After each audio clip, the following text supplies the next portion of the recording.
Welcome, friends, to Beyond the Crucible, the podcast that dares to talk about setback and failure, but not so we can commiserate, so we can elevate. I'm Gary Schneeberger, the co-host of the show, and our mission today is to offer you the hope that your crucible experiences, those tragedies and challenges you faced or are facing at this very moment, do not define you. They refine you. They didn't happen to you, they happened for you.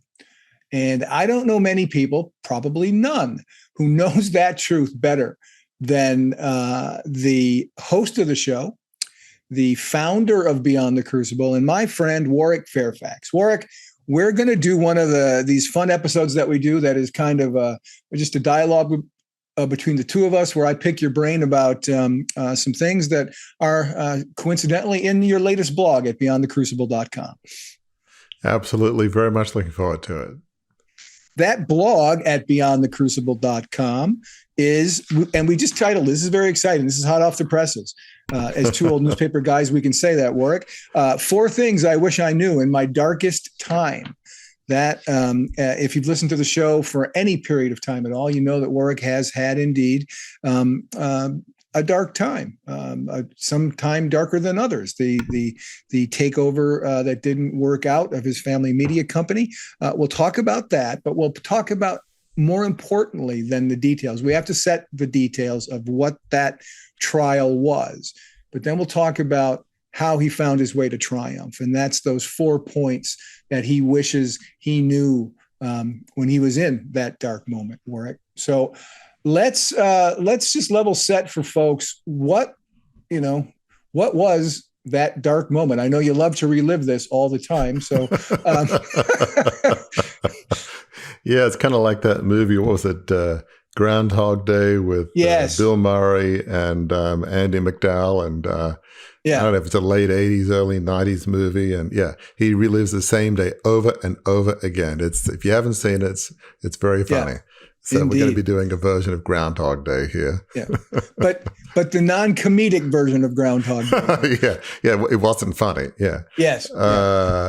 So not when you're living through your own crucible, but so basically, just to give folks a bit of a picture of what the darkest time was, the backdrop to it was the 1987 takeover, $2.25 billion takeover of my family's 150-year-old media business, founded by John Fairfax, a strong person of faith, became a massive company with newspapers, TV, magazines, radio. As we'll get into, I prepared my whole life to be in this business.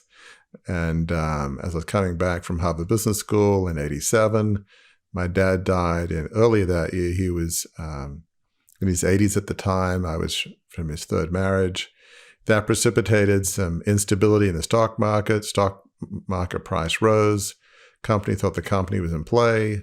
I, like my parents, thought the company was not being well managed and wasn't being run along the ideals of the founder. So in my youthful naivety, a few months after graduating from business school, I launched this $2.25 billion takeover. Things pretty much went wrong right from the start. Other family members sold out. They didn't really believe in me and my vision, didn't want to be in a company controlled by a 26-year-old. October 87 stock market crash, hurt our asset sales. 3 years later, Australia gets into a big recession, and newspapers are very cyclical. And so in late 1990, December 1990, the company had to file for bankruptcy. So that, believe it or not, is a very brief Cliff Notes version of what happened. I love, not in the sense of this makes me happy, but I love the way that you expressed all of this in the blog that we're talking about that's at beyondthecrucible.com. You end one paragraph by saying, I was not in a good place. You just described that. I was not in a good place. You begin the next paragraph and in fact set this one sentence aside in its own paragraph. I was in the pit of despair. So pit of despair is not a drive-by term. That's a deeply felt term. Why did it feel like, why was it a pit of despair that you found yourself in after the takeover failed? It's funny. Some people might think, oh, it's the money, right? $2.25 billion failure. That's a lot of money. It really wasn't, that wasn't the key issue. It was, I felt like I'd let, my parents down, my father down, who had, died a few years earlier, as I mentioned, in 1987. I felt like I'd caused rifts within the family. Now, they might have sold out at the height of the takeover and got, lots of money for selling their shares, but their perspective would be, yeah, but we sold because you forced us to sell. You gave us no option. And so, yes, they had money, but their position would be, well, you gave us no choice. So it caused rifts in the family. It caused fear, if you will, just uncertainty amongst the 4,000 plus employees. They were used to working for the Fairfax family. They felt safe. They felt like we weren't going to be favoring one party versus another, one political party. They felt like, John Fairfax Limited, the Sydney Morning Herald, The Age, the Financial Review, those are papers they were proud to work with. And so they felt like after the company had to file for bankruptcy, who's going to own us now? Is it going to be editorial independence? What about our jobs? I mean, it caused tremendous uncertainty, and understandably. I felt like, my whole point in doing the takeover, as I mentioned, was to bring the company back to the ideals of the founder, have it be well managed. And basically what I did was helped cause, the company leaving family hands. I felt like I let my great-great-grandfather down. And in a sense, if all that, it's almost like a sales line, and wait, there's more. You think that's bad enough, it gets worse, Right. So the hardest thing for me was, I was a person of faith, which happened at a evangelical Anglican church at Oxford. But the founder of the company, John Fairfax, was also a person of faith. So in my misguided naivety in theology, I thought, oh, I know what God's plan is, to resurrect the company in the image of the founder. Therefore, I let God down.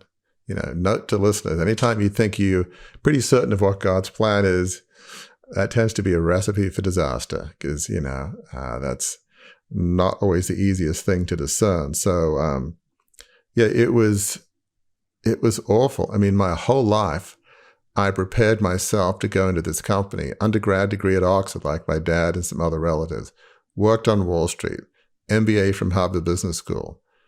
My whole life, I prepared myself to do it. And so I was at a point where, well, what do I do now? Right. I failed in my purpose for being. I failed in my purpose for living.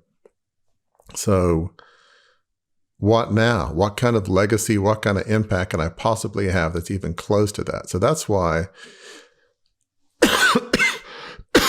excuse me, that's why this was so crushing. I let my family down, employees, God down. It was just mind-numbingly crushing. That's what led me into the pit of despair. My reason for being on this earth is gone. There was a plan for my life, and I just obliterated and destroyed it. So, you almost think, well, what's the purpose of even asking the question, what's now? It's sort of a bit irrelevant, right? It's just, right.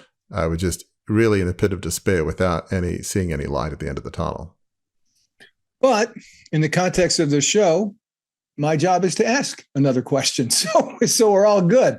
In all seriousness, let's sort of back away a little bit from sort of flogging your situation, talking too much about your situation, and pivot into what the blog talks about. But before we get there, one of the things that's important to understand is that what you've just described, very painful, it's your unique circumstances. But one of the things we say all the time on the show is, even though your circumstances of your crucible are different, the emotions are the same. And people who've been on the show had the same kinds of emotions. They've talked about a pit of despair. They've been in that place. And in fact, one of the things we've done at Beyond the Crucible is commissioned a study in which we surveyed now more than 11,000 people who, of those 11,000 people, 72% have said they have gone through an experience that was so devastating that it changed the trajectory of their lives. Of that group of people, 40% right now are saying that that's still holding them back in some way. These are the folks, Warwick, that you've dedicated Beyond the Crucible to help them move beyond their worst day, go from tragedy to triumph. And really, when we talk in this blog that you wrote, 4 things I, Warwick Fairfax, wish I knew in my darkest time, you're extending that to all of our listeners who are in that 70% of the people, that 72% of people who've had crucibles, that 40% still being held back by them, right? This is not just your story that you're telling in this blog.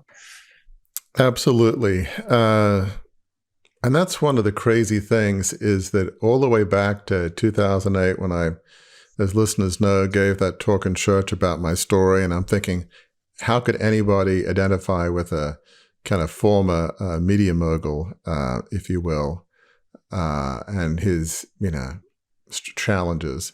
But so many people came up to me in the weeks and months after and said, your story was so helpful. And it took me a while to understand, well, how could that be? And I think the answer is, part of the human condition is challenges, is tragedy. For some, even trauma, more than we would think. And so with, over, 150 plus podcast episodes, we've had stories of physical challenges, men and women who've become quadriplegics or paraplegics, victims of abuse, abandonment, business failure, loss of loved ones, divorce. And the crucibles may be different, but that sense of being at the bottom of the pit and feeling like there's no hope and, how do I, get out of it? We chatted to a guest just recently, Adam Vibe Gunton. One of the things he said is he suffered from substance abuse. At the bottom of the pit, he felt like it was a bottomless pit. He couldn't see the bottom.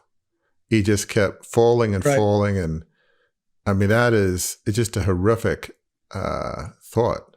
It's nice to, at least if you're at the bottom, it may be dark, but at least you have the hope that it can't get worse, but not in his case. So, that sense of tragedy, my life's over, what do I do now? How can I even think of just getting out of bed in the morning?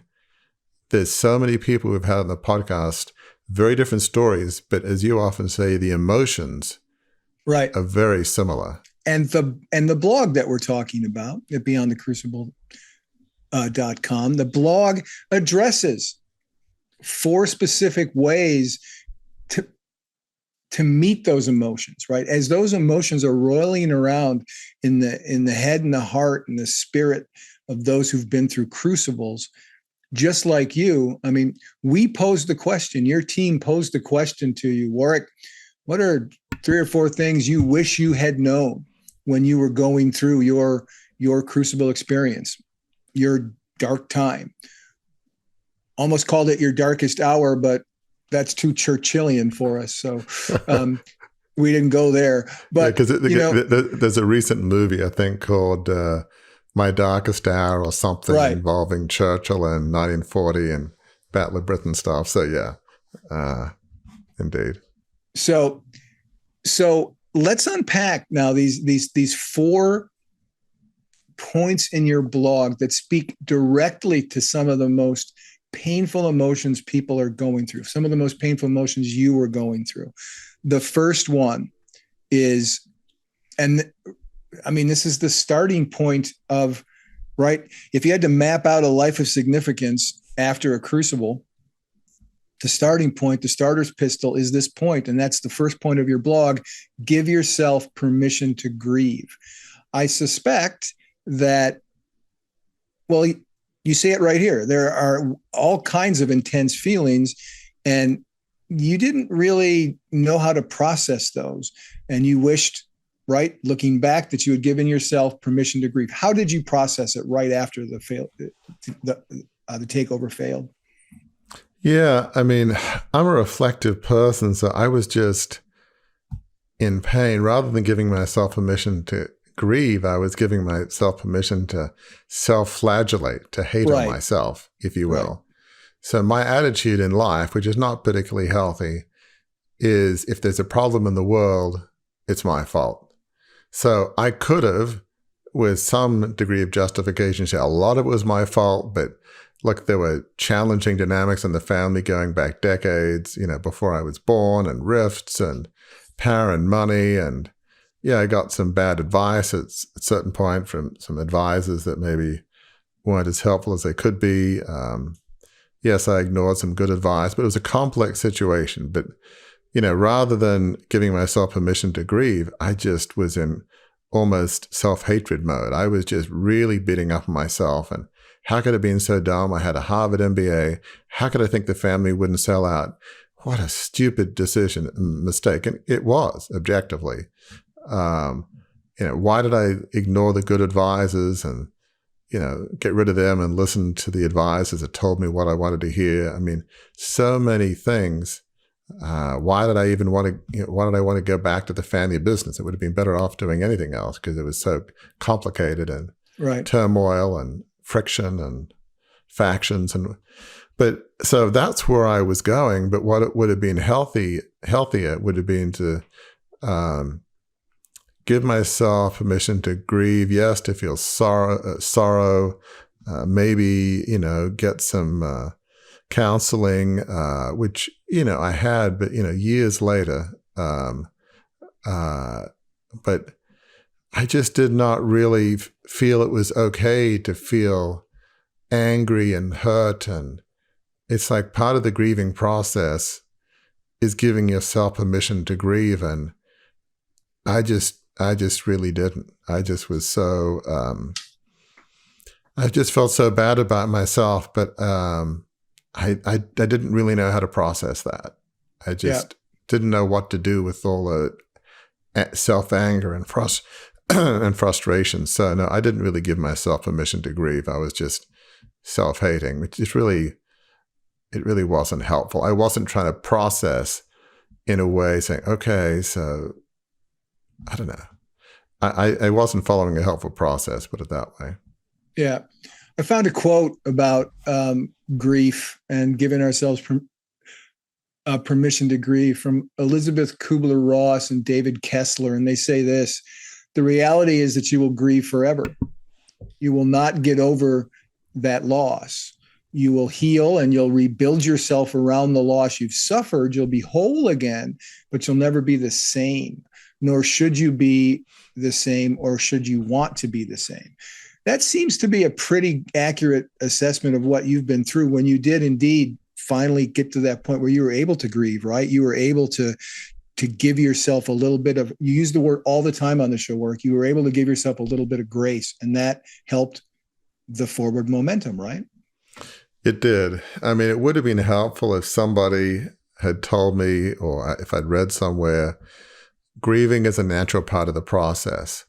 Yes, the grief and won't completely go away, but it will become more manageable. There'll be a scar rather than an open wound. This whole aphorism, this too shall pass. Right. There will be a new day. The sun will come up. I know it may be hard to believe. And, that wouldn't have just stopped all the pain instantly, but it would have given me some hope that this is part of the process, that, things will get better. I hadn't thought about this till just now, but do you think that Beyond the Crucible, everything that you've tried to do through this podcast, through all that you've done at Beyond the Crucible, your book, all the offerings that we have, is that a conscious decision, or maybe it was an unconscious decision for you to offer that lifeline to other people who are going through this, right? I mean, have you really, I don't know if you made that determination, like, click, I'm going to go help people do this, but what you've described, feeling like you weren't you didn't have the right to do it, you are extending every week on this show the right for them to do it. That has got to feel rewarding.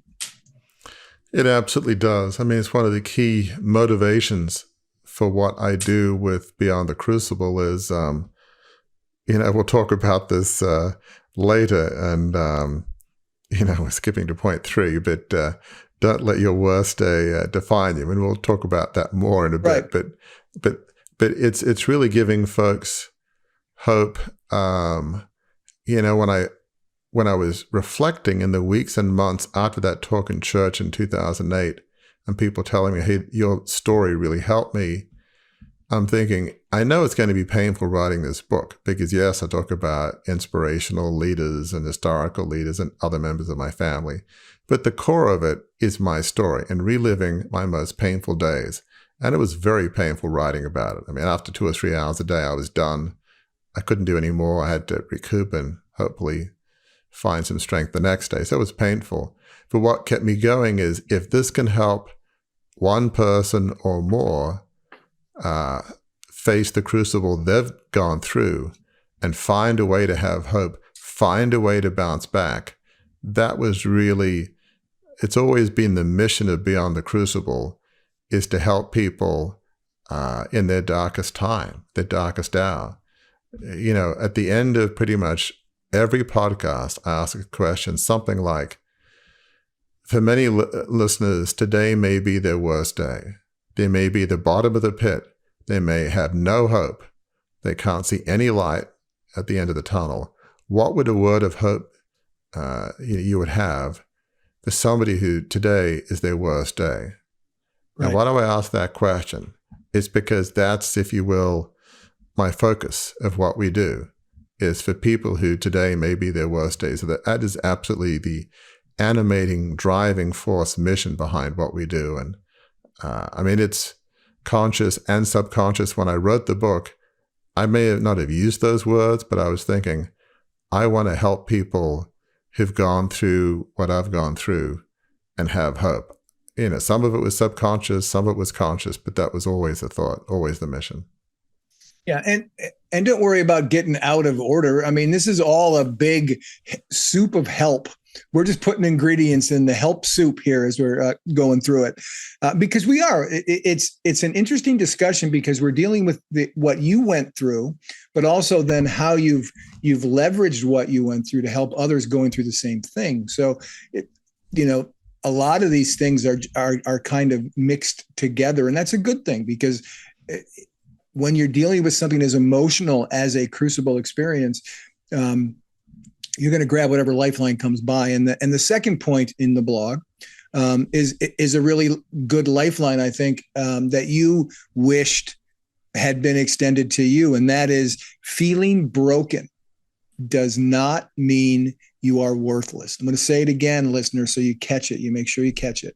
Feeling broken like you do after a crucible, in the midst of a crucible, at the bottom of the pit, that does not mean you are worthless. Why did you make this the second point of the blog, and how does it speak to your own experience? Yeah, Gary,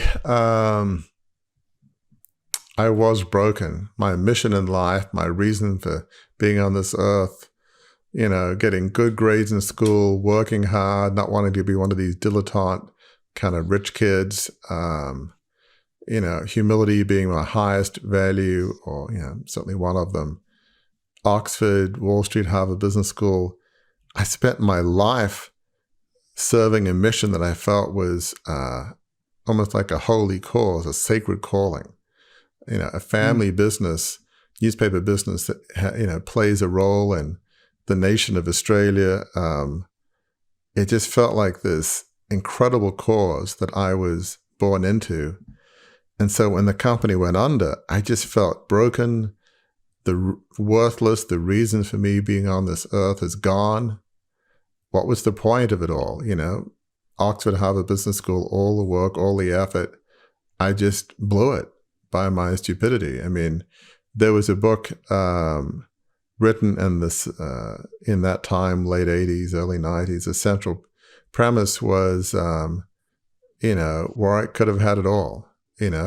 Eventually, it might have taken a few decades, but eventually I would have been the leading shareholder in the family, just in terms of the way inheritance and various things worked out. If only he'd waited, he could have been head of this company, but because of his folly and naivety, he didn't. And yes, there's some truth in that. But obviously I felt like, the company isn't going to be around, or because of stupidity in management. It doesn't matter whether my assumptions were right or wrong.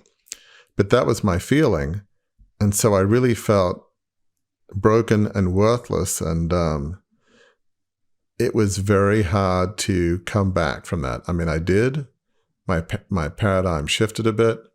Right. But I felt both those things, that I felt broken and worthless.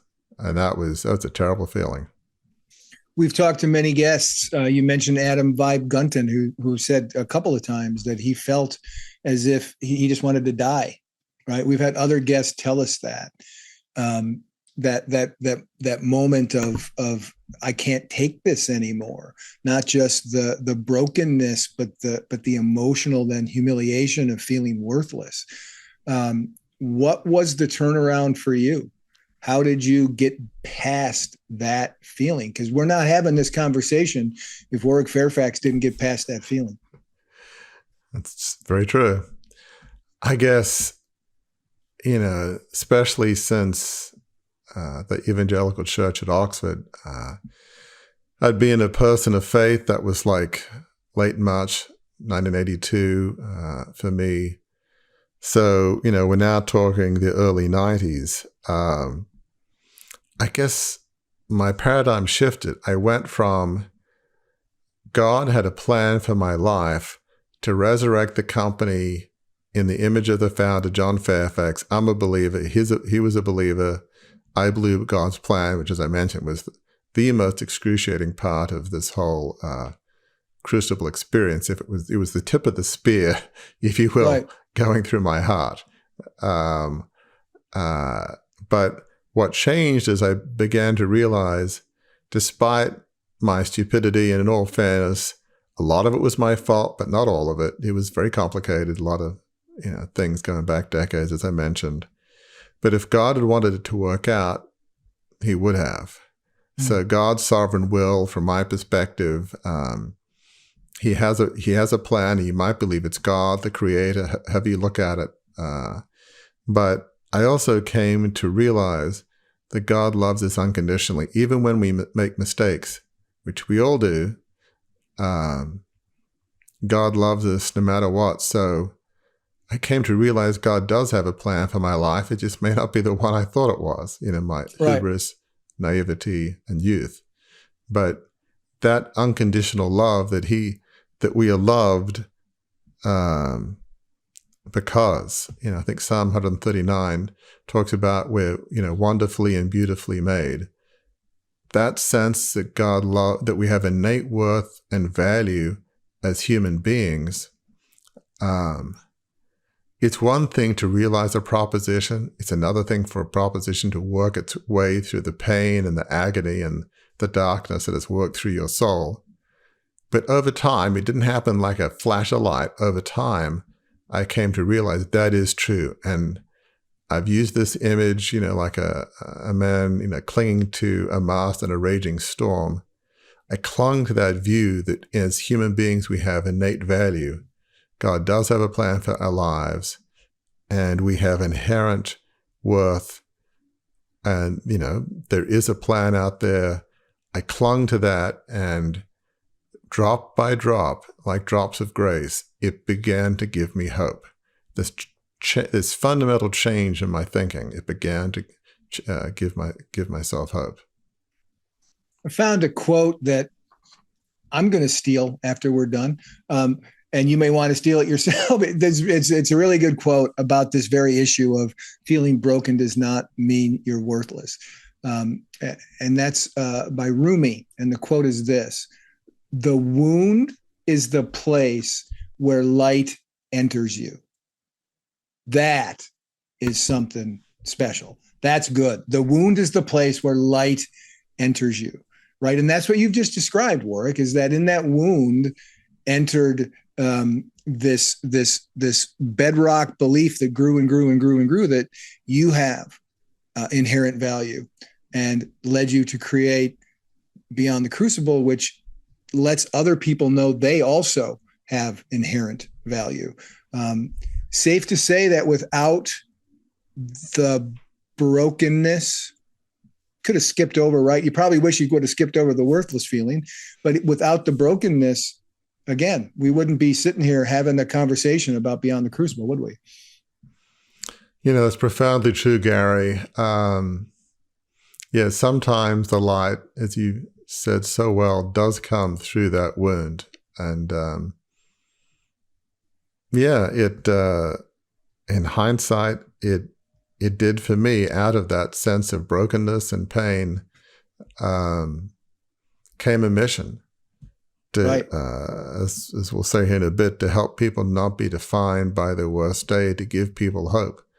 As I've spoken to people and people have found some sense of hope and healing, that obviously gives me some degree of further healing. So it's hard to think of it at the time, but without that crucible and the pain and the brokenness, I wouldn't be doing what I'm doing. I've often thought if I was smarter, I don't know that I would have been happier, which sounds a bit crazy. Because if I'd been smarter, listen to the good advice, as I said, like in early 87, the numbers don't add up. And these are, blue chip merchant bankers, as we call it, which is Australian English speak for investment bankers. The numbers don't add up.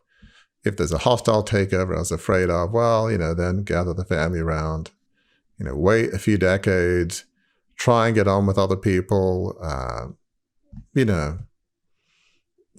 not just listen to the stories you heard growing up or what have you. I mean, there's a long list of things that I could have been smarter about. But would I have been happier?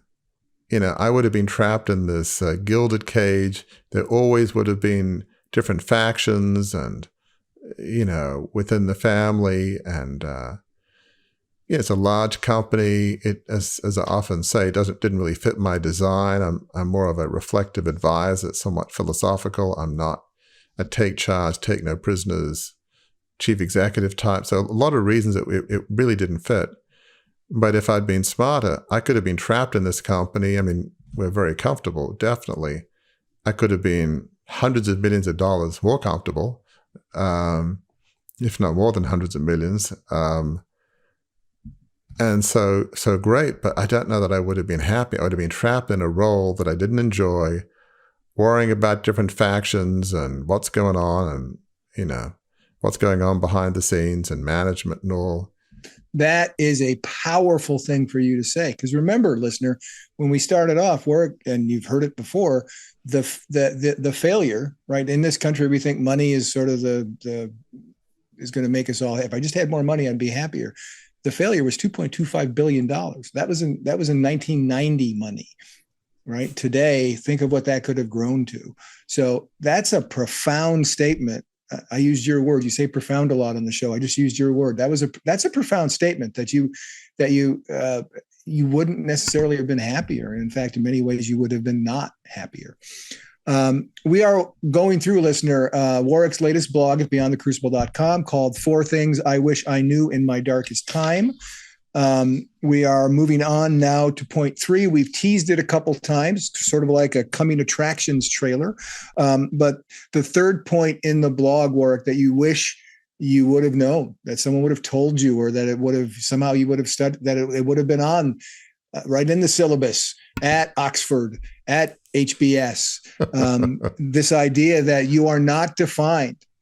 We are not defined by our worst day. That's one of the top 3. Like if this was Match Game and I had to pick the top 3 answers of what Warwick Fairfax says the most on this show, somewhere in the top 3 would be, we are not defined by our worst day. So why was that point, again, of only 4 you have in this blog, why was that point so important for you to include in this blog? We have a number of sayings, a number of things we believe are true on Beyond the Crucible. But this idea that we are not defined by our worst day that is close to number one of the truths that we talk about at Beyond the Crucible. But yeah, so what it means, we are not defined by our worst day. We all have mistakes and failures. We all have times in which things go wrong. And it's easy to think, as I did, I thought I was defined by my worst day. I thought my life is over. 150-year-old family business founded by a strong believer. I'm a believer. I blew his legacy, caused splits within the family, instability and uncertainty with 4,000 plus employees, et cetera, et cetera. But I came to realize in hindsight that I was not defined by that. Yes, it's part of my story, but I'm using that to help others. There have been better days. I have 3 wonderful children. I have a wife of over 30 years. I'm so blessed in so many ways. I've been on 2 nonprofit boards. I love what I do at Beyond the Crucible. I'm just incredibly blessed and grateful. I could not have seen that on my worst day. My life has not been defined by my worst day. It has absolutely not been defined by it. And so that's really one of our central, if not the central mission of Beyond the Crucible, is to help our listeners, to help everybody understand that you are not defined by your worst day. There can be a better day. We talk a lot about sometimes, learning the lessons of your crucible. That can lead to a vision we call a life of significance, a life on purpose dedicated to serving others. But it all begins, and we use the word choice a lot at Beyond the Crucible. Right. You have to make a choice. Maybe it's not on your worst day because you got to have a bit of room to process and grieve, but ultimately you've got to make a choice sooner rather than later to say, I will not let this define me. I'm going to find a way to move forward. I might not have the answers right now, but I'm going to find a way to move forward. And I'm not going to let this one mistake or this one terrible circumstance that happened to me be the defining moment of my life. It's going to be one of the toughest moments, but it will not be the defining moment. And I'm going to make that choice to not let that day define me and define my life. I have a question to ask after I ask this one. So sort of give me a yes or no or a very quick answer when I ask this one. That realization was not all inclusive. It wasn't one and done. It's still, that's still in process in some ways, isn't it? I think that's fair to agree. Here's why I asked that question, because one of my favorite moments in working with you, Warwick, was when you were preparing for a speech that you were going to give.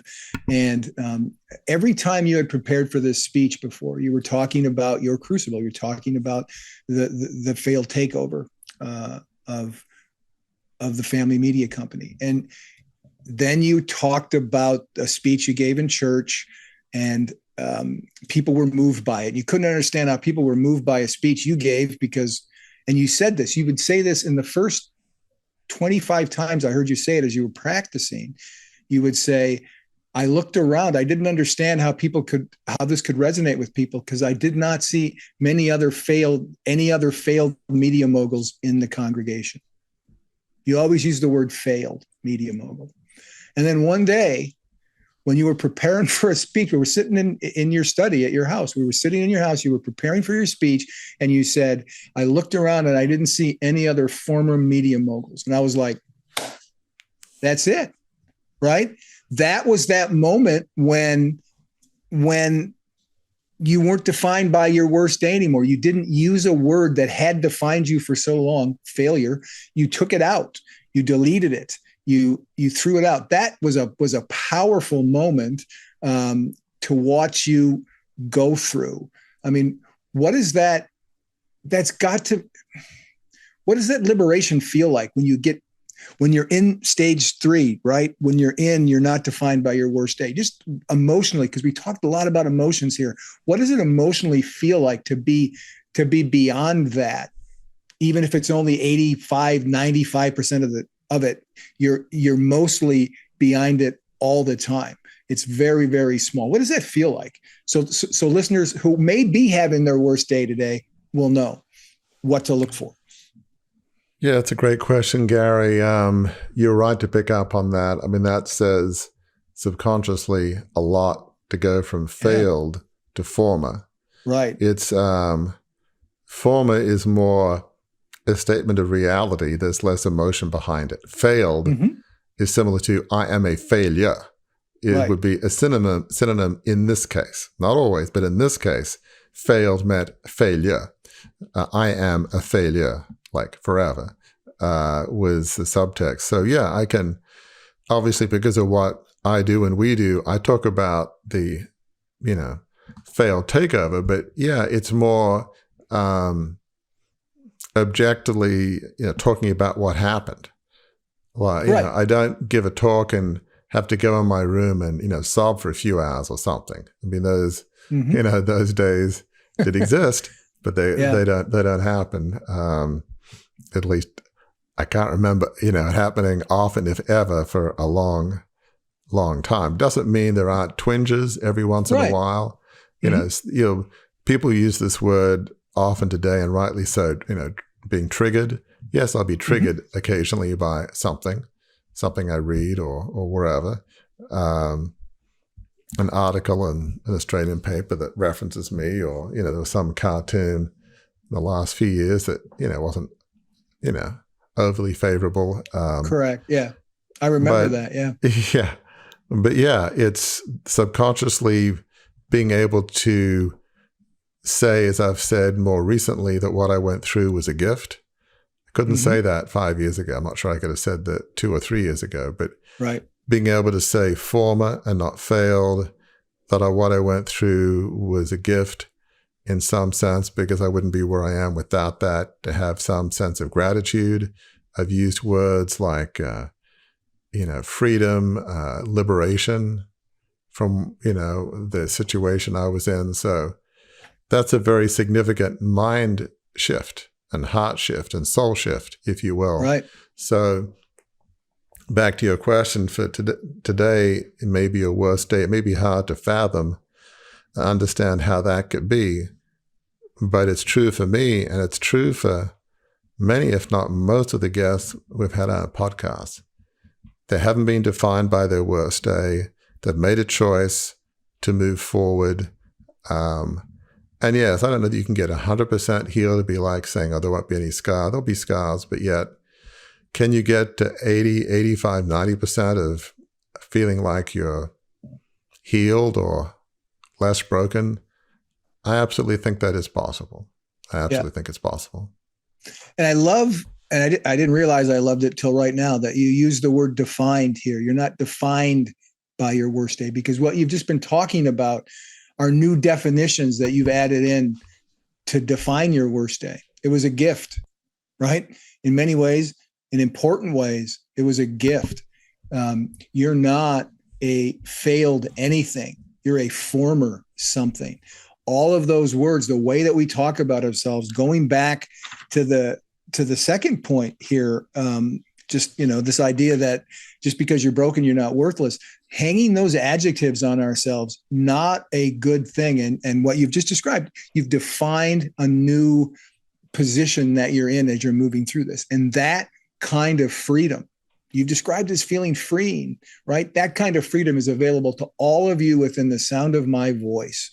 And we'll move on to the fourth point in this blog, which is the way you put your foot on the step that will lead you there, right? We talked about this idea of realizing that you need to give yourself permission to grieve. That's sort of the starter's pistol to a life of significance.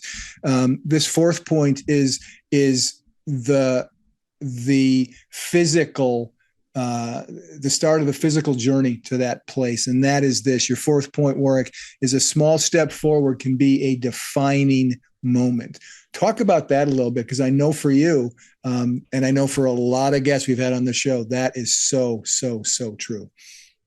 Yeah, it's if one of the defining mantras or concepts is your worst day doesn't define you, one of the single most important pieces of advice that I and every guest has shared that I can think of is this concept that a small step forward can be a defining moment, can be huge.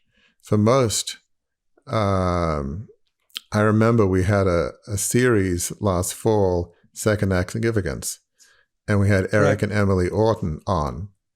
And, they sailed around, the Caribbean. They've got this whole course about, helping people lead kind of worthwhile lives and all. But it all began when Eric was looking out the window of his Manhattan skyscraper. He was in theater production and Wicked, I believe. And then he, went to start a small production, which basically went under, and he lost everything. And he's feeling sorry for himself. And he's looking out the window and he sees these sailboats, going down outside of Manhattan. And he's thinking, I'd love to learn how to sail. Now, you would think that wasn't a big step, but it was a small step, but in some sense, it was the biggest step. And he would say it was maybe the toughest step. Why should that be so tough?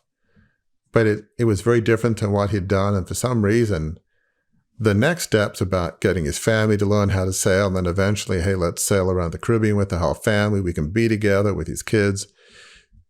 Those were further steps. But the biggest step, the hardest step, was the first step, which is sort of interesting. So, but, for me, one small step I made was we were in Chicago for about 9 months in 1991.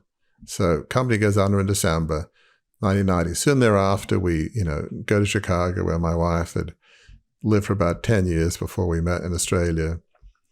And I remember thinking, it's cold and it's a big city, and we had friends in Maryland and Annapolis, and they said, well, why don't you kind of move here for a few months and 6 months? And I thought, it might be good to give myself a change of location, smaller town, being from Australia, nicer weather. Did that change everything? No. Did my attitude improve overnight? Did I say, hallelujah, I'm feeling great about myself, hooray? No. But it was a small step. It felt like a small positive step forward to just be in a different environment, and we were going to create a new life. Maybe that's why it was a small step. We were going to create, my wife and I, and she was in the early months of 1991, she was pregnant with our first son, Will. It was an important step, and there were steps after that, like the talk in church. Small step after that was, I think I'm going to write a book about this. Not quite sure how it's going to evolve, but I'm going to start writing. And it evolved, and there was a series of steps. But the power of making a small step forward, rather than me just sitting in a small house in Chicago that used to be my wife Gail's grandfather, built it in, I don't know, 30s or something. It's a nice, small little house, 2-room house, 1 bathroom. I could have said, well, let's just stay here. And it has a basement, so I could have gone to the basement, sort of unfinished basement, and sat there for, I don't know, several decades. And eventually somebody probably would have pushed us out or say, hey, we need to use it for other people or need to sell it. Or couldn't have stayed there forever. We didn't own it. It was owned, by my father-in-law. But still, metaphorically, I could have stayed in that basement in Chicago for decades and just moaned and groaned and felt sorry for myself. But that's never the answer.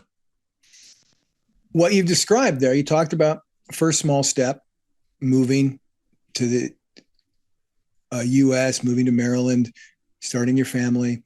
But then you added in some other steps, and then one step led to another step, led to another step. And there's a phrase that you coined recently here at Beyond the Crucible, which I've determined if we ever have a house band like they do on the Tonight Show, we're going to name the house band this. But that phrase that you coined is what?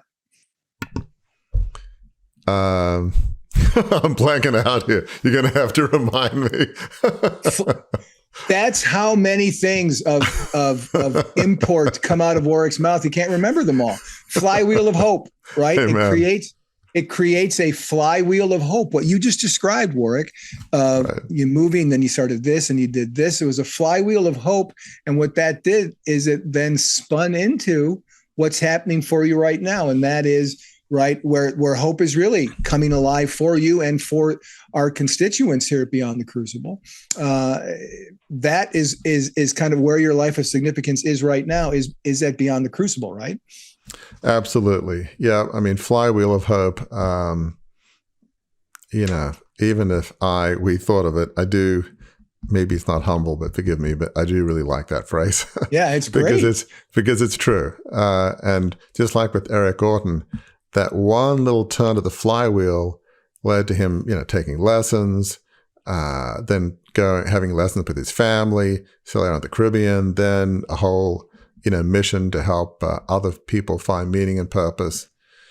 Once the flywheel starts going, the next steps are easier. And so sometimes it takes a while to get cranking. I know for me, there are a few years as we're starting a new family that definitely gave life hope and meaning. It's sort of amazing when you have young kids and you come home and they kind of just run to you and hug you, and with this immense unconditional love. It's almost hard to process the unconditional love of your kids, especially when you're broken.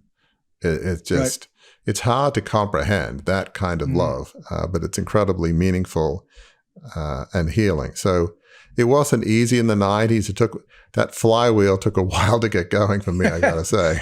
Well, flywheels crank a little bit, right? It takes a while to get them cranked up. Yeah, the first couple of cranks can be slow, but around about like 96 or something, when I got a job in a local aviation services firm, and this was just kind of pre-internet, so I didn't really know who I was. So, was working in financial, business, marketing analysis, got good performance reviews. Yes, I had my cubicle moment when I realized I wasn't using all my skills and abilities for God or for some greater purpose. But that was an important part of the flywheel of hope, because I felt like, maybe this isn't the ideal job, but I was doing it well. And I was working hard, as I always do in everything I do. It's one of my highest values. I was getting very good performance reviews.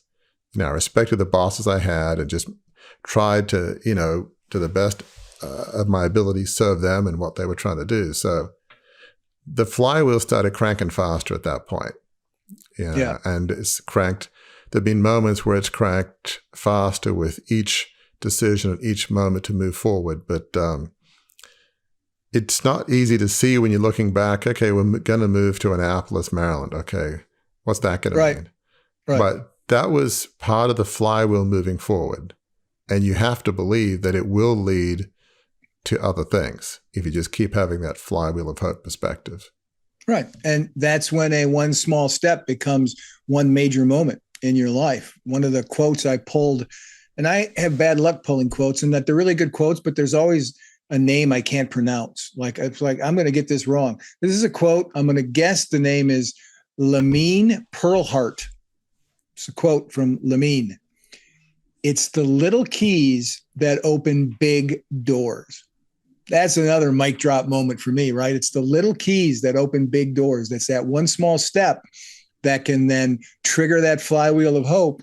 And next thing you know, you've created Beyond the Crucible, and you're helping all of these people, including listeners to this podcast, get over their worst day. Understand their worst day doesn't define them.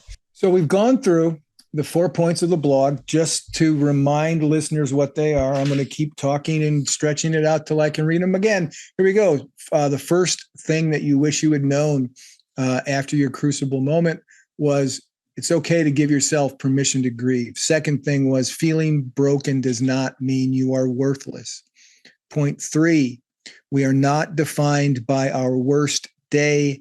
And point 4 is on the other side of this piece of paper. Here it is. Point 4 is a small step forward can be a defining moment. all of this stuff, listener, again, all of these insights are on Warwick's latest blog at beyondthecrucible.com. Before we get into what you always end your blogs with, really insightful reflection questions, summarize what we've been through, Warwick. I'll flip your question on you. Why do you think these 4 points, the way you've articulated them in the blog, in this podcast, how and why do you think that will offer hope to folks who are listening and folks who will be reading? Yeah, it's a good question. I mean, I think it just starts with this notion that your worst day doesn't have to define you. That we may feel broken, but you're not broken forever. Those, shot like the Japanese pottery. Kintsugi. There you go. Kintsugi. Exactly. Yep. You can sort of glue those pieces together. And obviously in Kintsugi, it's, like gold paste, if you will, that glues them together. So you may feel broken, but you're not broken forever. You're not worthless. You're not defined by your worst day. It's really realizing that you're not just defined by your worst day, but you won't be in that pit forever. It's a moment in time, and you have a choice to move forward. Sometimes there are consequences, I realize, depending on the crucible, but there can be a better day. And really, part of it too is realizing if you have a purpose and a mission in life. We talk about the value of a life of significance, a life on purpose dedicated to serving others. And there is some healing. There is some worthwhile. I mean, I enjoy writing. I love hearing other people's stories on the podcast because I learn so much from my own life. I'm a reflective person, so I can't tell you how many times I've listened to podcast guests and going, boy, I love what they said, and just really trying to think about that. What does it do for my viewpoint in my life? So I feel like what I'm doing now is a blessing because in my own small way, I am trying to lead a life of significance, to serve others, to have a higher sense of purpose.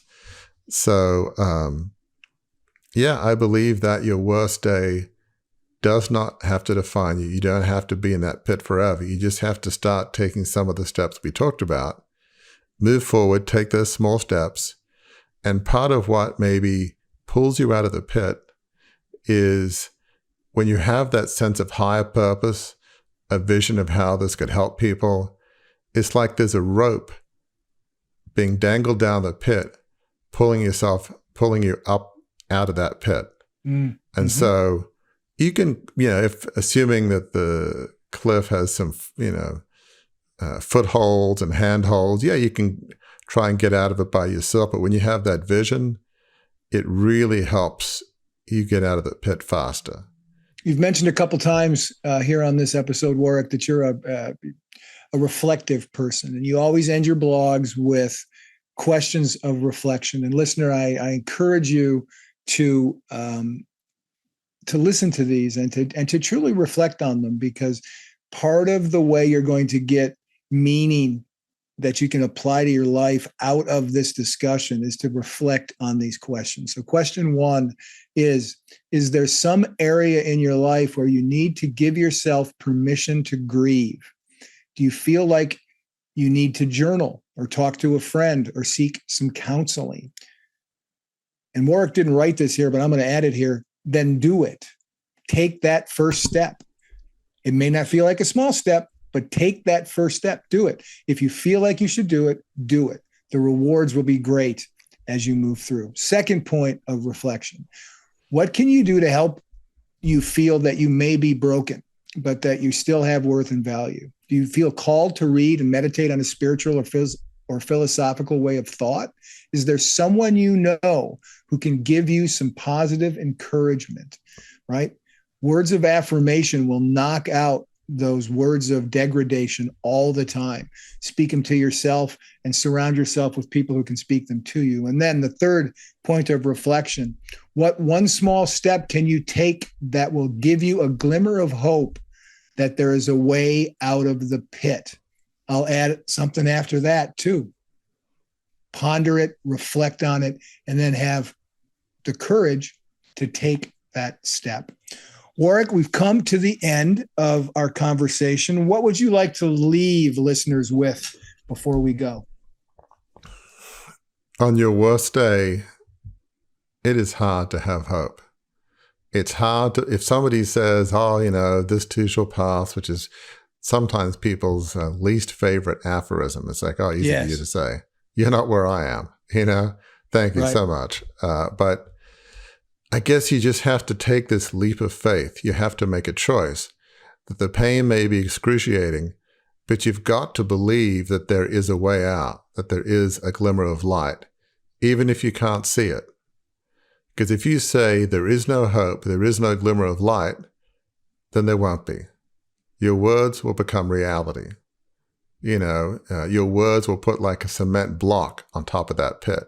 I have been in the communications business long enough. I say all the time, when I know the last word has been spoken on a subject, and Warwick just spoke it about our robust discussion about his latest blog at beyondthecrucible.com. So until the next time we're together, folks, remember this. You've heard it throughout this entire episode. We understand. Warwick understands truly. He talked about it, how painful crucibles are. His was painful. Mine was painful. Yours are painful.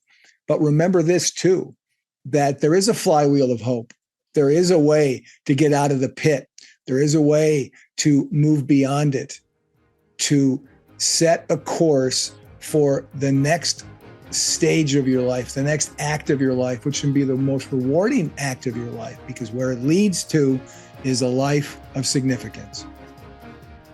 If you enjoyed this episode, learned something from it, we invite you to engage more deeply with those of us at Beyond the Crucible.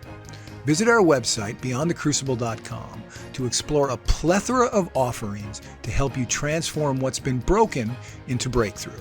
A great place to start? Our free online assessment, which will help you pinpoint where you are on your journey beyond your crucible and to chart a course forward. See you next week.